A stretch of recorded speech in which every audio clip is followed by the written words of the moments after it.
Op 13 januari 2013 werd de nieuwe stadsprins uitgeroepen. Als de démasqué op de markt heeft plaatsgevonden, legt de nieuwe stadsprins een eed af. Hij zweert aan bij de knaktuut van mijn graamheer en het nijkistje van vrouw Vergevee.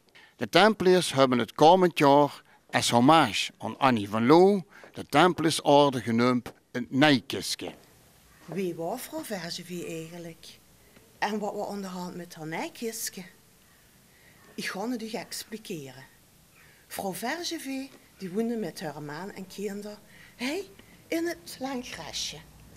Onder die bogen waren vroeger allemaal huisjes. De lui waren arm en ze hadden niet zoveel. En vrouw Vergevee die neide voor de lui.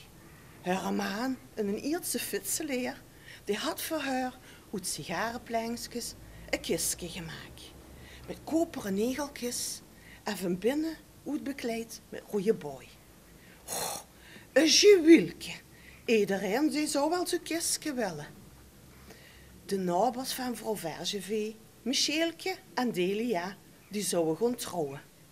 En die wouden ook eigenlijk wel geren een vis geven. Maar daar hadden ze de klemotten niet voor. Vrouw Vergevee, die had zich het volgende bedacht. Als ik nog eens leutjes gaan verkopen voor een Willemtje. En die gaan dan ook eens langs bij de bakker, de slachter en de sliterij.